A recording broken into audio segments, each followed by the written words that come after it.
All right. Welcome to the inaugural edition of Carrie Connects. I am super excited to be here with my first guest, Leslie Flowers. And we have so much information that we are going to talk about today. She is an amazing guest. So many things that I've learned from her already in the short time that I've known her. You're going to get to learn more about her as she answers some of these amazing questions. So, without further ado, we are going to get started. I met Leslie from going to her podcast that she does on Mondays and Fridays. Mondays, she has a podcast at 11 a.m. Eastern Standard Time. Friday, she has a podcast Eastern Standard Time, also at 11 a.m., where she talks about mindset and concepts about thinking and growing rich, taken from the book Think and Grow Rich by Napoleon Hill, that's almost 100 years old. And so let's just get started. So before we begin, Miss Leslie, before we get into everything that you have accomplished, because there's so much, can you take us back to the version of you that really had no idea that any of this was possible? Who was that person?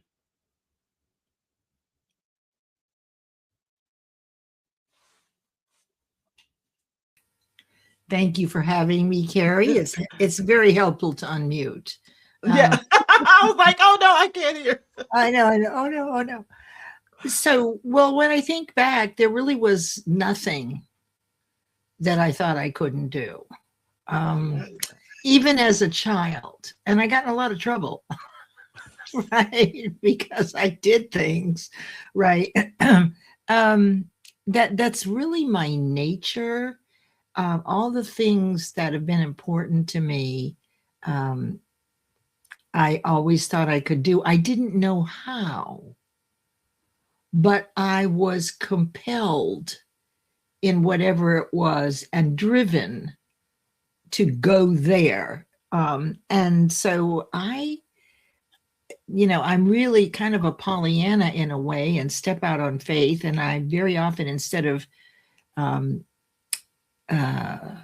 to plan and then execute, sometimes I start executing without a plan, right? Ready, aim, fire. Sometimes it's aim, fire, and then get ready. Sometimes it's fire without any ready or aim. But I've learned that when I look back at maybe that was a mistake or I got in trouble for it, there was always a lesson, but it took a while. So that's what I've really learned is even those times when it didn't work out the way I wanted it to work out, I could reflect as I got older and see that there were lessons there. And that's made a big difference in my fearlessness to move toward what it is I want, whatever that is. I love that. Now you use the language, the word Pollyanna. Can you share with our audience what does that mean? Really trusting. I mean, I get burned a lot. I'm very truthful. I cannot, if you tell me the tiniest lie, I may never forget it. Right? Yes. But I also get in trouble. I have to be really careful when I say something to be diplomatic. I'm getting better at that. But I want it to land what I have to say objectively. Okay, I appreciate that clarification. And in similar ways, I'm very trusting as well. So I think we have that in common. So there's always this moment, that kind of changes everything. Not necessarily the moment where we feel like we are successful, but there's usually this moment right before it when you weren't sure that you were actually going to make it. So you talked about how you always felt that you could do anything. But was there any moments of doubt? Can you take us to that place? Yeah, I'm really, really trying to think about, what is that? Even in the moment when I knew I wanted to teach this work and I was, told that it was going to be $16,000 and I had $500. but I wanted it so much. What I remember is just ignoring the money. And that's very much who I am. Like it's impossible, right? Right. So I'm not going to focus on it, right? Let me just compartmentalize. But what happened was because I did that, there was no fear, anxiety, or anything about getting the money. And so I put all my eggs in the dream basket, if you will, and stayed focused. And that in the moment, I got a call from my ex-husband who said, we've sold some stock and I'm sending you a check. Now I didn't know about this. We were separated. The cost was $16,000. And he sent me a check for $20,000 4 months after I committed to do this. So I'm sure there are things. There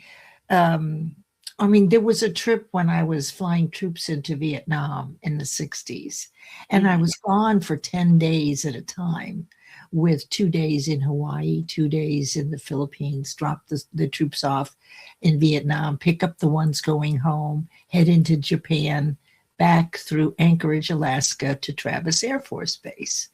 And there was the time that never leave anything in your hotel rooms. We had gotten to Hawaii. I was going out on the beach, my first time, and I put everything in the drawer in the hotel room. Next day, got up, got ready to go to the Philippines, and I was halfway to the Philippines without my passport or shop record. And that was a time where, oh my God, there's no way I can go to the Philippines. I don't have any papers. Right. So this is where I think I learned that there's something watching out for us, something or someone, because there's an 11,000-mile distance between Hawaii and the Philippines. And my stuff was in Hawaii, and I was getting ready to land in the Philippines. What was going to happen?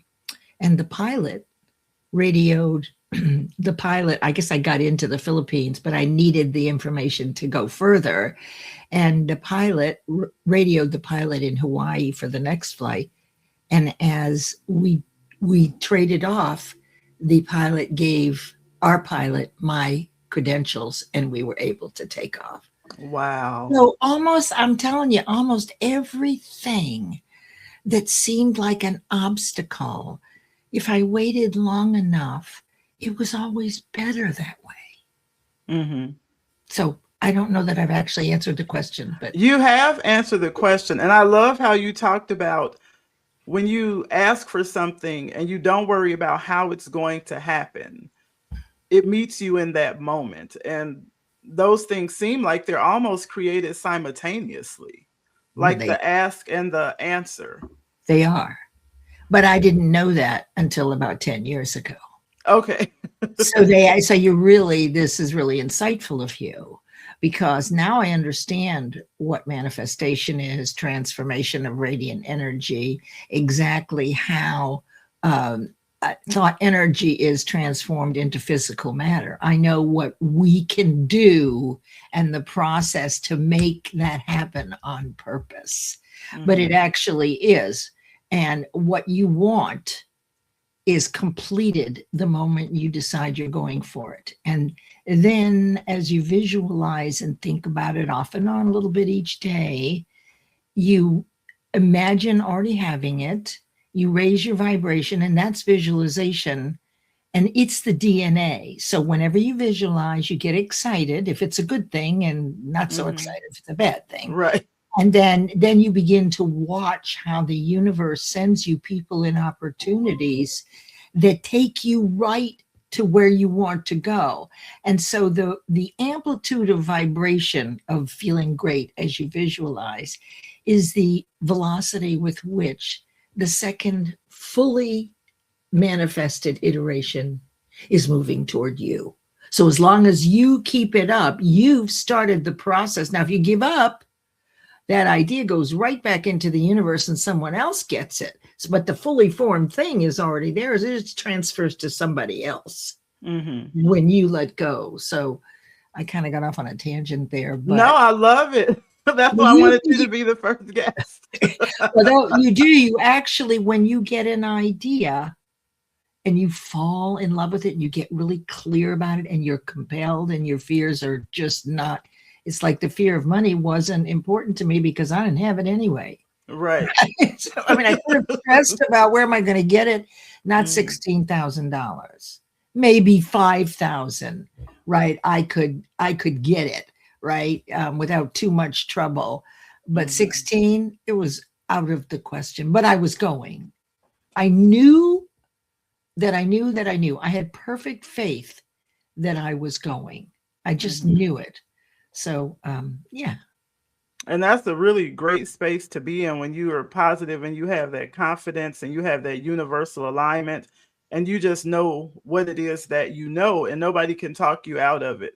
Did you have moments where, or moments, even if you knew that you were going, were there moments where you almost let yourself talk yourself out of that moment or Of that course. experience? Absolutely. Because no matter how long you do this work, as you aspire to grow in conscious awareness of your true infinite potential, you never get rid of your fears. You never get rid of those old neural pathways. You're building new ones, which Hmm. allow you to think more positively, but it's an aspiration, it's a practice, and you do it your whole life. That's what has to happen. So it gets easier and easier, and once you understand the process. And that makes so much sense. And I think it's important that people take the time to learn what the process is. That's right. That's really important. And speaking of people, we'll just say hi to Felipe. We'll say hi to William. I saw Josette is on here saying hi. We have a LinkedIn user. I saw Layla. The names are scrolling up. So if we missed you, we definitely are grateful that you all are sharing time and space with us on this Saturday with my inaugural guest, Miss Leslie Flowers. So I love that you talked about the situation where your ex-husband or you all were separated and you he had enough integrity to make sure that what belonged to you you received. But I know a lot of people are going through something right now Mm, that they haven't told anyone about. So mm. what do you wish that somebody had said to you where you were in that space?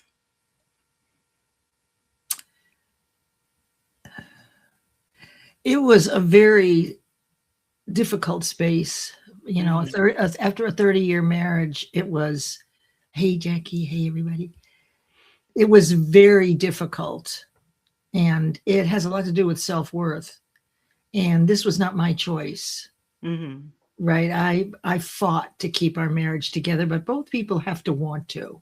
And the simple fact is that he had moved on to do other things that I was Hmm. unaware of, right? Hmm. So it was really hard. Um, what was the question again? I said you didn't just survive it. You have other people that may be going through something Oh, yeah, yeah, and yeah. they haven't shared that with anybody. And what do you wish somebody had said to you, or what would you say to others? Believe in yourself.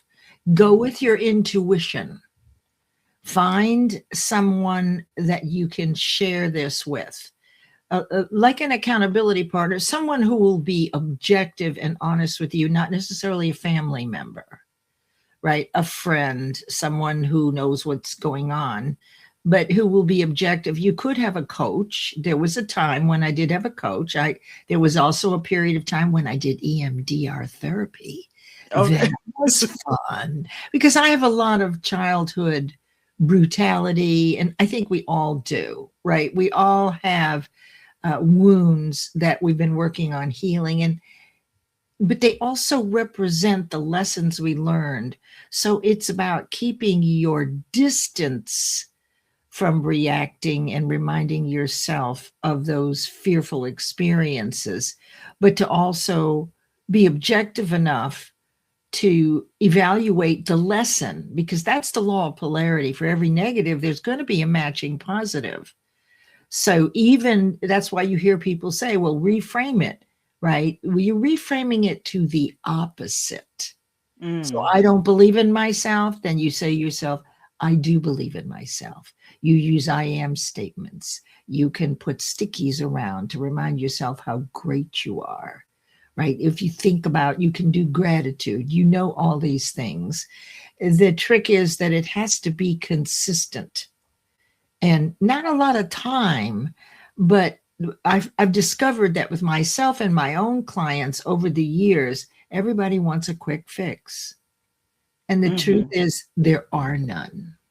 There are no quick fixes. The only way that you can clear out all your fears and have a tabula rasa day is a life changing event, an accident where you should have died, right? That kind of a thing where you were like, it was like the end for you. That Mm-hmm. is when everything gets erased. And I know that Brendan Bouchard, who's quite well known in personal development, that's what happened to him. He was in an accident in another country and he woke up and his whole life changed. So, but we don't want that. So then it has to be a tedious process. Well, not necessarily tedious. Mm-hmm. You make it a habit. That's what you do. You make that a habit. You make gratitude a habit. And you know these things. You just don't stop. You don't ever stop. I love that. So make gratitude a habit, and Yeah. not stopping. But I'm curious, you made the statement about families and friends as you're going through these transitions and looking for accountability partners. Why would you say friends or coworkers or coaches versus family? Family is the worst because they know all your fears. They can light you up in a heartbeat, right? I mean, I can still get together, right, with my brother and he can piss me off faster than anybody Oh else. my goodness, yes, Right. I So understand. so they and they need healing too, Hmm. right? And so that's not who you want to be looking at you objectively. They aren't the best choice. Now, if you know Lachelle Adkins, she's the only person I know where she does use her family and she's made it work somehow.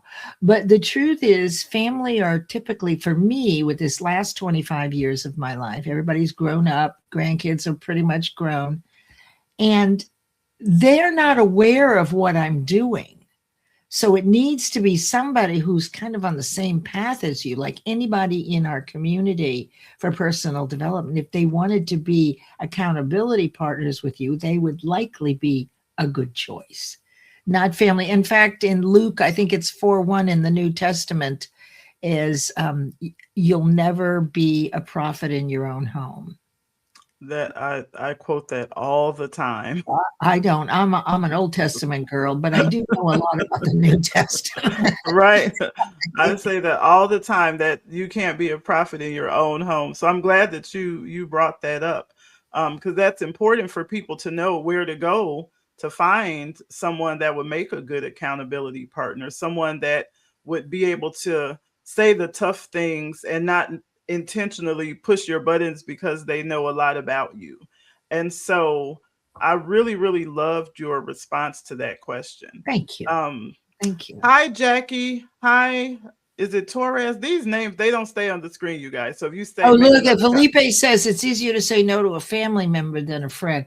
I would agree. I mean, they love you, but they don't exactly know.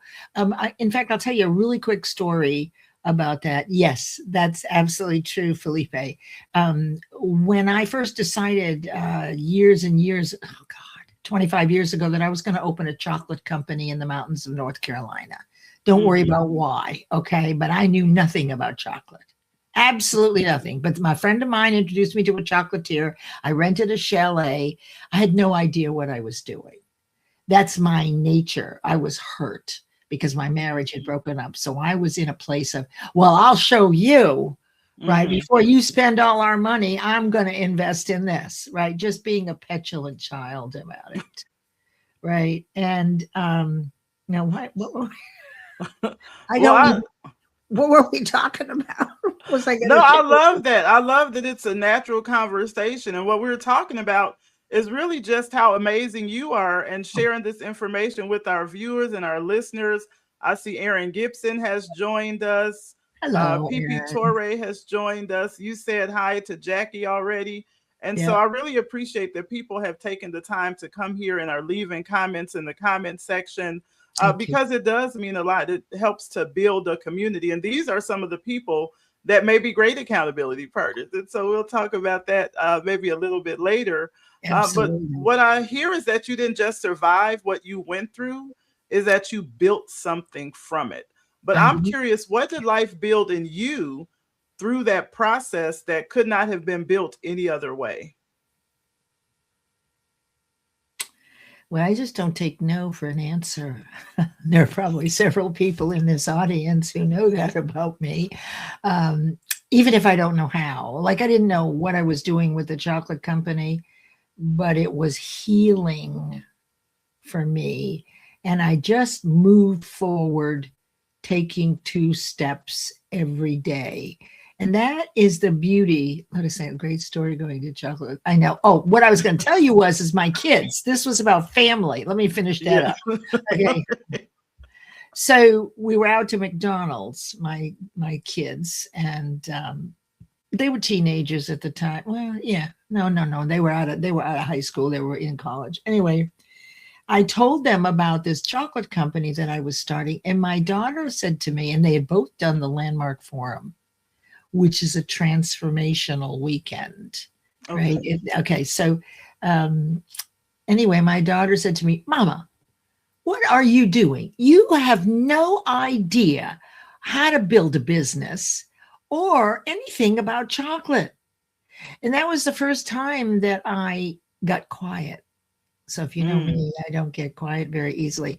It gave me pause, and I don't think I thought anything. I was kind of shocked.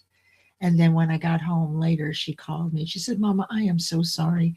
I feel like you did this beautiful picture on an etch-a-sketch, and I shook it. Oh. I'm apologizing to you, because she knew enough about transformation that she had just doused my dream, Mm-hmm. right? By pointing out that I couldn't do it, but she didn't really understand, right? It's like crabs in a bucket. You know, the old story, when one is almost out, the rest pull you back down. That's what happens with family. They love you, they want you to succeed, and they're afraid that you're going to leave them. Mm-hmm. So, best to not use family for that. Hi, Erin. Oh, Thank you. love that. I love that. I love that. So going back to our previous question, and Okay. I You appreciate you remind sharing me. that. But as we go back into that, I love what Aaron said about the beautiful vulnerability. And so I always tell people to turn your mess into a message or turn your test into a testimony. And so I know that the words that you're sharing today are absolutely blessing someone. And so I really appreciate that. The question I asked before was that as you look at your marriage of 33 years and transitioning from that, and you look at who you are today, you Mm. didn't just survive what you went through, you actually built something.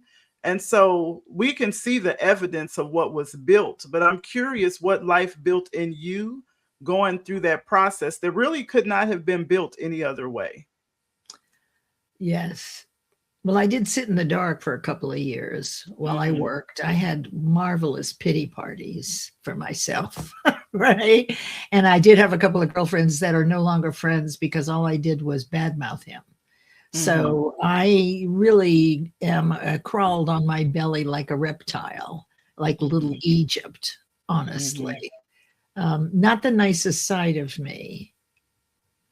However, one day I woke up and I said, all right, I've had enough of this shit. Right. I just one day, and I registered in the Landmark Forum again, which is a 3-day transformational event, like really deep, getting into the core issues of the pain of childhood. And then I did their advanced course that year. And then I went into their introduction leaders program. So when I got to the point where I just had it with myself, because I was dying in that marriage. The kids were gone. We were coasting. We've been friends. We grew up together. We were married for 33 years, but we were coasting. I was coasting. All the purpose that I had raising my family and making sure the kids did this and that was over. He had gone off and was doing something else, and I had nowhere to go. So when I look back, it was exactly right. And after 2 years, and I started doing the landmark work, and then it was like an explosion. I studied quantum physics and metaphysics, and I got together a wonderful group of Hare Krishnas in Greensboro, North Carolina, and I studied Krishna consciousness, and they're very aware. And so I just threw myself into everything, and still sad, but now I can tell you that the last 25 years on my own have been really living the life I love. I don't have a husband to take care of. I have enough money to live meagerly. I'm not wealthy at all. I don't have to dress if I don't want to dress. I can take a nap when I want. And so I'm not sure I would ever trade this life that I have now to be with someone else. It would be okay to have if we both had our own places, right? Mm-hmm. But I'm so grateful. And I think there are many women now who are on their own, that we were dependent on our husband's paycheck. But in the mid-70s, that all changed, and we ladies had to go to work full time to pay for these huge houses. And then the divorces began. Then we had latchkey children. Then they lost the house. And so the single mother is the poorest class in our country today. So I'm just grateful, and I know a lot of women who are also grateful to live on their own, even if it's a little tough sometimes. Yes, I agree with you. And it sounds like I built this woman and finally realized my worth. Finally, really, my fears were strong. My father graduated high school at 15, Cooper Union at 18, worked on Nike Zeus anti-missile. He was a genius, and I never did anything right. I never got the concepts fast enough, right? If I'd ask Daddy, how do you do this? He would lose his temper with me. So he was very impatient and very much a control freak. So it was been a lot for me to actually believe that I'm lovable, honestly. Yeah, and you are lovable, and so many people love you. It's like looking back, what looked like a setback was actually setting you up for success. Now, what do you know about yourself now, thinking about those hard, challenging times that you went through, that the good times just would not have taught you? Well, there were matching good times. So consider that for every one of the bad times, there is always a matching up time, right? In exhilaration. You just don't know when it's going to happen, right? So if you really look at your life, there is a matching good for every bad. And if it hasn't happened yet, keep looking for it, right? Be on the lookout. And if it has happened, then look back and say, oh my God, I had this great contract and I made $75,000 in that last quarter. And now things are crummy, but that is the law of rhythm. And so for every crummy, there's going to be a good, as long as you keep moving toward being heart-centered and being a person who is kind and serves. I was not always the kindest person. I'm very sharp-witted and I can be mean, not so much anymore, right? I've taught myself some diplomacy, but I've been around a long time. And so I feel really successful in the sense that I can be diplomatic. I know my stuff and I can inspire other people to do it because I've done it. I built it out of the most miserable state I was ever in, was the dissolution of a 33-year-old marriage, right? A 33-year marriage that was the biggest devastation of my life. And it took a long time, about 15 years, to Mm-hmm. get back with him. And, we became friends. And of course, and we have children. And so it took years to work through everything. Just keep moving your feet, one foot in front of another. If you find someone that will listen to you, make sure it's confidential. You can do that for them also, and they have mutual confidentiality. Just find someone that you trust and talk to them. And also pray and journal, whatever it is that you love doing. I do say pick one action at a time. Start with going to church if you haven't been going to church, or Mm-hmm. Bible study, whatever it is. Maybe you stop walking the dogs, right? Maybe that's the thing. Thank you, Felipe. It's hard to appreciate the good time. Yes, yes, because those bad times hurt. Mm-hmm. They hurt. But the vibration is the antithesis when you have the good times, right? So Yes. even with Felipe is in a place right now where he had this just tremendous job and the way things work, but like he Mm-hmm. is all over. You see, someone is out there waiting for you. Absolutely. And you can't help them if you're busy with this other thing that you think you don't want to lose. So the truth is if you're without a position, it's actually can be better than being in a job looking for another position, because you can set the context for every interview, right? You tell yourself, these people, when they meet me, they're going to say, where have you been? We've been looking for someone just like you. And so when you walk in, your vibration is very confident. Hello, my name is Leslie Flowers.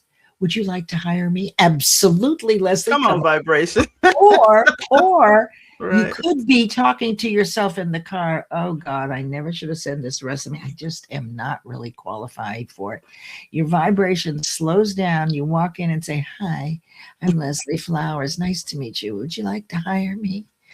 Right. And they go, no, thank you, because they pick up on that. So you can use your thoughts to boost how you're feeling. So when you walk in, you set the context for the interview. I And it's wonderful. I absolutely love that. Love that. Love that. Love that. And we had some more guests to come in. The words are so tiny, I can't see who it is on the screen. So I'm going to try and go here. Lauren, Oh, hi. um, Lachelle joined us. Camille Houston joined us. So we're saying hello to everybody. And I have one more question Yes, ma'am. before we wrap up. We really started this conversation with who you were before all of this. So I want to end with who you have become. I know that could be another 30 minutes, but I want to end with who you have become because of it. If everything that you survived and everything that you built and everything that life built in you was preparing you for a moment to speak to someone who is right where you used to be, what would you say to them right now? I would say have faith, move without knowing how, but take baby steps. Um, you're not supposed to know how it ends up. That is where faith comes in. Take the steps you know and keep moving. They say that you could climb Mount Everest taking baby steps, but you have to take the first two and get on the mountain. At that point, you'll notice that where to put your hands and feet next comes to you naturally. That is our universe, loving and watching out for us. You have an energetic universe, even though we do not understand how it works exactly quite yet. The evidence, and some scientific evidence, but our empirical evidence proves that the universe and God is omnipresent. It Mm, is love, and it never depletes. There's always love. And the universe is your intuition and will not steer you wrong. The universe or God will not steer you wrong because you're not at the same level in this in awareness that our universe is. So there's nothing personal other than love and kindness. And that's who your partner is. So if you're in a place where you're feeling kind of down, you can come to my shows. Keep your mind busy with these kinds of ideas. This is developing conscious awareness. And we all have mental muscles: perspective, imagination, intuition, memory, reason, and will or focus. They're great when you practice them, and they'll protect you from going down the wrong path. But if you don't practice them, they're like a muscle that's atrophied and they will not help you. But for me, those mental muscles is what we're doing right here. This is our exercise for Saturday afternoon. I love that. And we can transition from the exercise that we are doing on Saturday afternoon, and we can talk about how money matters or mindset matters on Sunday. That's more self development. And then we come to your show on Monday at 11 a.m. Eastern Time and continue with your master teachers learning about how universal alignment and the different things that you talk about on your Monday shows, which are so amazing. All of these shows are live on LinkedIn.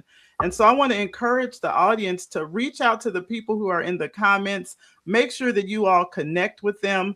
Make sure that you all subscribe, follow Leslie on LinkedIn, find her on YouTube and subscribe to that page as well. Personally, I wish we had more time. And now I'm second guessing my decision to have a 30-minute show because we're already at 36 minutes. So I appreciate you all still being here. This has been the inaugural episode of Carrie Connects. And from the bottom of my heart, thank you so much for being here. Miss Leslie, you have been amazing, amazing, amazing, amazing. And I look forward to having more conversations with you. Me too. Me too. And make it 45 minutes. I think you can fill the time beautifully moving forward. Absolutely.